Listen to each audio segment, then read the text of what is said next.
এখন কথা হয়েছে কি, তোমার এখানে বলাইছি কে জানো?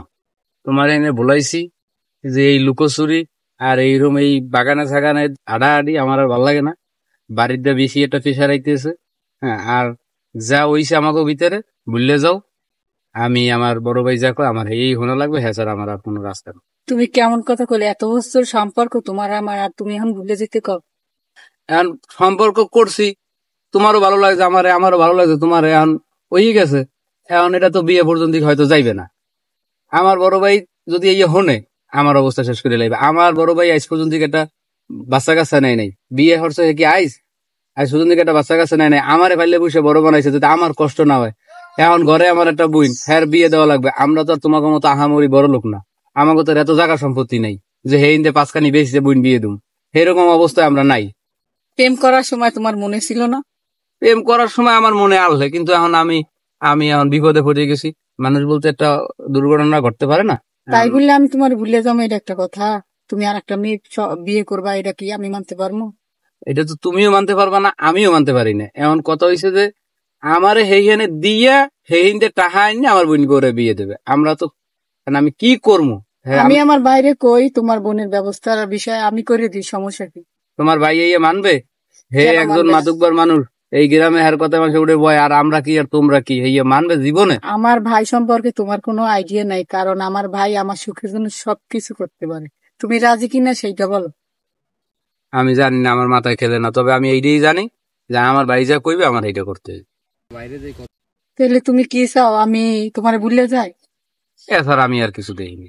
বাইরে যে কথাটা কবা, তোমার ভাই এই শুনলে এবার আমার বাইরে ডাকতো, মানব ভ্রমণ করবে। এই কি শুরু করছো এখানে?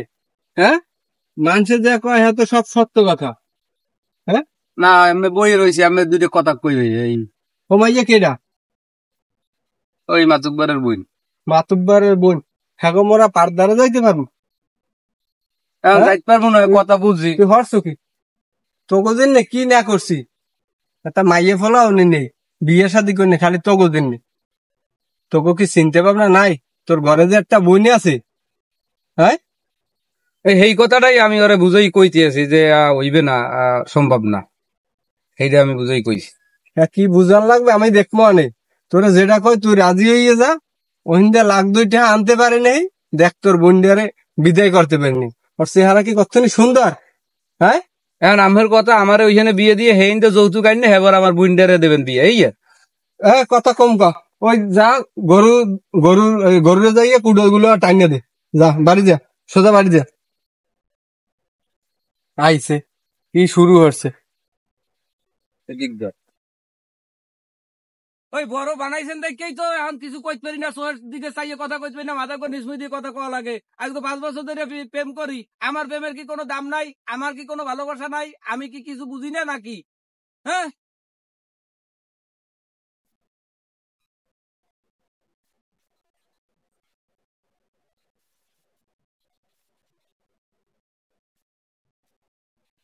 এই এই এই, কি অবস্থা বোন? তোর কি অবস্থা? কি হয়েছে? কিছু হয় নাই। কি হয়েছে? তুমি তোর চোখে পানি কান্না করতেছো? হয় না মানে আমাকে বল, তোর ভাইকে বল কি হয়েছে? কিছু হয় নাই কইছি না? হ্যাঁ কিছু না, তুই কান্না করতেছো কেন? তোর সকালবেলা হাসি খুশি দেখলাম, তোর এখন চোখে পানি কান্না করতেছো, কি হয়েছে? তুই আমাকে বল, সমস্যা কি? আমাকে বল, ভাইকে বল। দেখ তোর সুখের জন্য আমি কোন জিনিসটা করি নাই। তোর এই পর্যন্ত মা বাবা মরে যাওয়ার পরে আমি, তুই যা আমার কাছে আবদার করছো ভাই হিসাবে, আমার সাধ্য অনুযায়ী সামর্থ্য অনুযায়ী সবকিছু তোকে দেওয়ার চেষ্টা করছি। কিন্তু আমার বোনের চোখে পানি কি, কোন সমস্যার জন্য কি হয়েছে তুই আমাকে খুলে বল এখানে। বাইরে খুললে সবকিছু বলো। বলমু? হ্যাঁ অবশ্যই বলো, তুমি নির্ভয় বলো, কোন সমস্যা নেই, কি হয়েছে? ভাইয়া পাশে গ্রামে আবুল্লার আমি অনেক পছন্দ করি, আমাদের 5 বছরের প্রেম। ও আন আমারে ভুলে দিতে কই। কি বলে আবুল? তুই আবুলটা চেনো? যে আছে লিডার চিনি আমি, ছেলেটার আমি চিনি খুব ভালো করে। আপনি অর্ডার দেন, ওর কি করা লাগে। অর্ডার না, তুমি যাও, অর্ডার লাগবে, তুমি যাও, একটা ভাই বোনের কথা যাও। তুই কি সত্যিকারের ছেলেটাকে ভালোবাসো? সত্যি ভালোবাসি, 5 দেখ- বছর ধরে প্রেম। দেখ, ভাবিয়ে করিও কাজ করিয়ে ভাবিও না। একটা জিনিস মাথায় রাখো, বিয়ে একটা ছেলে খেলার বিষয় না। ওই ছেলেকে তুমি কতদিন ধরে চেনো? 5 বছর। 5 বছর ধরে চেনো? আসলে আমি তো তেমন এরকম তোমার দিকে এইভাবে নজর আমি দেখি নাই, কারণ তুমিও চোখের সামনে হঠাৎ করে আমার বোনটা বড় হয়ে গেছে, আমিও খেয়াল করি নাই। যাই হোক, এরকম যদি ঘটনাটা ঘটছে, কান্নাকাটিরও কিছু নাই। কান্নাকাটি করলে তোর সমস্যার সমাধান হবে না। আমি ওদের গার্ডিয়ানের সাথে কথা বলবো, কথা বলে দেখি যদি এরকম আমার কাছে ভালো মনে হয়, অবশ্যই আমার বোন, আমার একটা বিশ্বাস, আমার বোন এমন একটা কাজ করবে না এই জিনিসটা ভালো হবে না, এটা আমার বিশ্বাস। তবে আমি ওর গার্ডিয়ানের সাথে কথা বলবো, কথা বলার পর আমি একটা সিদ্ধান্ত নেব, দেখি কি করা যায়। তবে তুমি হতাশ হও না, ভাইয়ের প্রতি বিশ্বাস রাখো। আমি এই পর্যন্ত কোনো জিনিস তোমার অপণ্য রাখিনি, আর ভাইয়ের প্রতি এতটুকু আস্থা রাখো যে ভাই এটা তোমার চেষ্টা করবে যতটুকু সম্ভব ওই ছেলের হাতে তোমাকে চলে দেওয়ার চেষ্টা করবো। আমি আজকেই ওর গার্ডিয়ানের সাথে কথা বলবো, ঠিক আছে? ঠিক আছে, বলতে তুমি বাড়ি যাও। ওকে, যাও।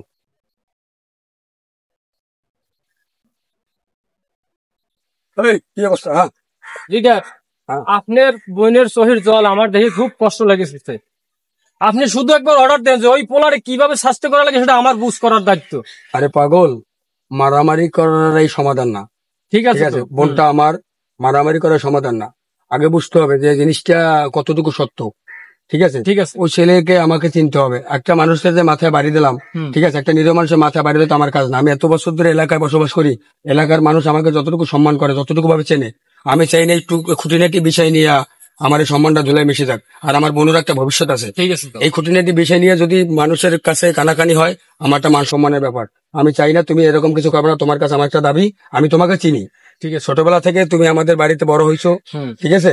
তো আমি জানি তুমি আমার কথা ছাড়া এমন কোনো কাজ করবে না যাতে আমার মান সম্মানের ক্ষুণ্ণ হয়, ঠিক আছে? ঠিক আছে। হ্যাঁ, আপনি ই করবেন, আপনি এটার ব্যবস্থা করবেন, এটা- নাহলে আমি না না, তোমাকে তুমি মাথা ঠান্ডা করো, তোমাকে আচ্ছা, কিছু ঠিক করতে হবে না। তুমি যাও, তুমি যে আমার তুমি একটা কাজ করো, আমার একটু কাজ আছে, আমি একটু বাজারের দিকে যাবো।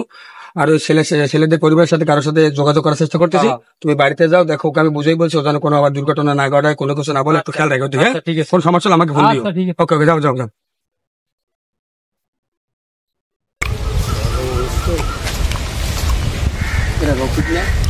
এ রফিক, এই একটু এদিকে আসো, এদিকে এসো। ওয়ালাইকুম সালাম। কি অবস্থা, কেমন আছো? ভালো আছে? হ্যাঁ, ভালো আছি, ভালো আছি।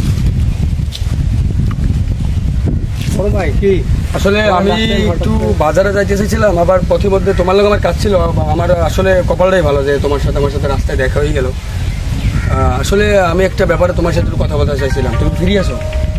ফ্রি আছি, একটু এখানে কাজ করতেছি। আচ্ছা, আমাকে 2 মিনিট সময় দাও।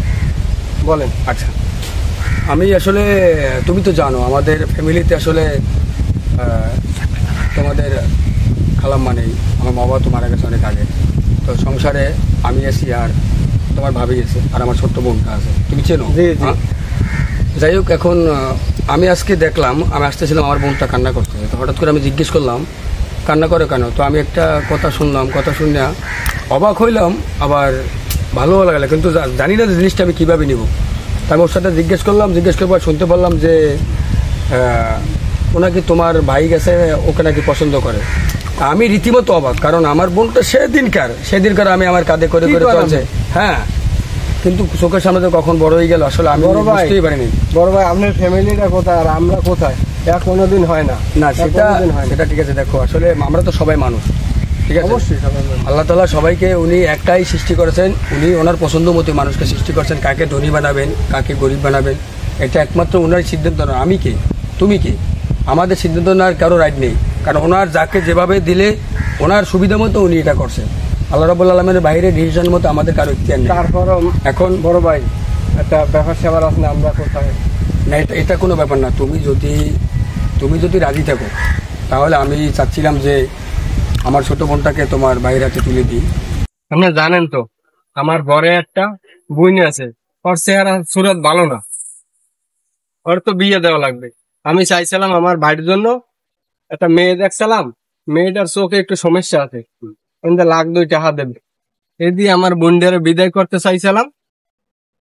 এখন এই আপনি কি উল্টো পাল্টা কথা কন? না, এটা কোনোদিন সম্ভব? আমি বলি, শোনো, আপনাকে একটা পারযোগ্য আমরা। মানুষ সবাই সমান, আমরা পায়ের যোগ্য না, এগুলো সম্পূর্ণ ভুল কথা। আমাদের মুভমেন্ট, আমাদের আগে মানুষের আগে ঠিক আমাদের মাইন্ডসেট ঠিক করতে হবে। আমাদের মন মানসিকতাকে পরিবর্তন করতে হলে সমাজটা পরিবর্তন হবে। তাহা ছাড়া নেবে আমার বোন? আমাকে আগে শেষ কথাটা আমি বলি, তুমি শোনো।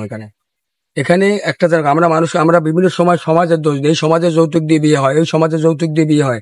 আসলে সমাজের কোনো দোষ নেই, আমাদের মতো কিছু মানুষের কারণে আসলে সমাজটা কলঙ্কিত। এই যে তোমার মধ্যে যে একটা চিন্তা চেতনা তৈরি হয়েছে যে আমার ভাইটাকে আর এক জায়গায় বিয়ে দিয়ে যৌতুক নিয়ে এই টাকা দিয়ে আমার বোনটাকে বিয়ে দেবো, এটা ঠিক না। আল্লাহ তাআলা রাব্বুল আলামিন সৃষ্টি করছে, তোমার বোনের যে ঘরে রিজিক দিয়ে রাখছে ওই ঘরে তোমার বোনের বিয়ে হবে। এটা সময় মতো হবে, 1 সেকেন্ড আগে না 1 সেকেন্ড পরে। সুতরাং এটা নিয়ে তোমাকে ভাববার মতো কিছু চিন্তা নাই, ঠিক আছে? তুমি একটা কাজ করো, আমি চাই আমার ইচ্ছাটা, তো আমার ইচ্ছা যেটা, আমার একটা ছোট বোন যেহেতু তোমার ভাইকে অনেক ভালোবাসে, আমি শুনছি আমার বোনের মুখে তোমার ভাইও নাকি তাকে খুব ভালোবাসে, হয়তোবা তোমার প্রেশারে পড়ে বা তোমার এই কথার উপরে ভিত্তি করে তোমার ভাই হয়তো রাজি হচ্ছে না, বা এরকম কিছু একটা আমি শুনছি। তা তুমি আপত্তি করো না, আমি চাচ্ছিলাম যে আমার বোনটাকে তোমার ঘরে আমি তুলে দিতে চাই, ওরাও সুখে শান্তিতে থাক। আর তোমার যে বোন, তোমার বড় ভাই তোমার পাশে আছে, তোমার বোনের বিয়া শাদী যাবতীয় যা এ বড় ভাই দায়িত্ব নেবে, কারণ এটা আমার দায়িত্ব না। আমি তোমাকে দান করতেছি, করুণা করতেছি, এটা তুমি একবারও মাথায় নেবে না। একটা সমাজে আমি কেন, আমার জায়গাতে তুমি থাকতে, এটাও তোমার দায়িত্ব ছিল। একটা সমাজে গরিব মানুষের বিয়ে হচ্ছে না, একটা মানুষের যৌতুকের জন্য বিয়ে হচ্ছে না, একটা কিছু সামান্য টাকার জন্য একটা ফ্যামিলির সংসার ভেঙে যাচ্ছে। এই জায়গায় আমাদের সবার পাশে দাঁড়ানো কিন্তু আমাদের একজন নাগরিক দায়িত্ব। একজন মুসলমান হিসেবে আরেকজন মুসলমান ভাইয়ের পাশে যাই দাঁড়ানো, এটা আমাদের দায়িত্ব। কিন্তু আমরা কি করি, আমরা এটা না করে আমরা এড়িয়ে চলি। ঠিক আছে, আমাদেরকে এগুলো সবসময় সমাধানের জন্য আগাই আসতে হবে, কিভাবে একটা মানুষের যৌতুক ছাড়া বিয়ে দেওয়া যায়। ঠিক আছে, তুমি আর আপত্তি করো না। কি কোন বড় ভাই, আজকে তো আমার চোখ খুলে দিচ্ছেন। এটা চোখ আমি তো এতদিন অন্ধকারে ছিলাম। হ্যাঁ, এখানে চোখ খোলার মতো কিছু নাই, তুমি আপনার টেনশন করো ঋণ না। আমি শোধ করতে পারবো না, এরকম কোনো ঋণ কিছু শোধ করার মতো হয়? কিছু নাই, তুমি করো। তুমি আজকে থেকে ওই দায়িত্ব, তোমার বোনের দায়িত্ব আমার উপর। ঠিক আছে, ঠিক তুমি আছে, চিন্তা করো না। আমার বাড়িতে কবে আইবেন? আমি আজকে করি, আমি বাড়িতে যে আমার বোনের সাথে কথা বললে আমি তোমাদের বাড়িতে আমি ডাইরেক্ট সরাসরি বিয়ের প্রস্তাব নিয়ে আসবো। তোমাদের বাড়ি আরো গার্ডিয়ান আছে, সবাই সামনে আসবে, আত্মীয় স্বজনকে নিয়ে আসবা, আমি তোমাকে ডেটটা জানিয়ে দেবো। ঠিক আছে, ঠিক আছে, আমি আর আজকে থেকে শপথ নেবা, কোনো যৌতুক না, কোনো সমাজ বিরোধী কাজ না। যৌতুক যেখানে সেখানে ঝাঁপিয়ে পড়বা, যেখানে কোনো সমাজে কোনো যৌতুক নিয়ে কোনো বিয়ে হতে দেওয়া যাবে না। প্রয়োজনে নিজের অর্থ ব্যয় করো, এই হোকালে না হলে পরকাল আল্লাহর কাছে তুমি এর জন্য তুমি নাজাত, এইটা হইতে পারে তোমার নাজাতের ওসিলা। এটা খুব খারাপ জিনিস। সামান্য কিছু টাকার জন্য একটা সংসার ভেঙে যাবে, একটা সংসার জোরে লেগে দেওয়া যা। আল্লাহ রাব্বুল আলামিন বলছে, যে ব্যক্তি একটা সংসার জোরে লাগাই দিয়েছে আমি তার জন্য বেহেশতের মধ্যে একটা সংসার বানাই দেবো, জোগাড় তৈরি করে দেবো। এটা মাথায় রাখবা। ঠিক আছে, নামাজ কালাম পড়বা ঠিক মতো, আর আমার জন্য দোয়া করবা। ঠিক আছে, আমি যেভাবে আছি সমাজের, যেভাবে মানুষের সেবা করে যাচ্ছি, এভাবে যেন মৃত্যুর আগ পর্যন্ত চলে যেতে পারি। অবশ্যই, আপনি চোখ খুলে দিয়েছেন। ওইবারে দেখছেন মুখলিচ্ছে কি হচ্ছে, ওর ছোট মাইয়া 13 বছর বয়স, সেই মেয়েটার বিয়ে দিছে। আর এলাকার ভিতরে এরকম কিছু করতে দেওয়া যাবে না। যুব সমাজকে আপনার সাথে থাকলে সব সম্ভব। ইনশাল্লাহ, ইনশাল্লাহ, ইনশাল্লাহ ঠিক দোয়া আছে, রাখবা। আমি যাই। হ্যাঁ, ঠিক ওকে, আছে। ঠিক আছে।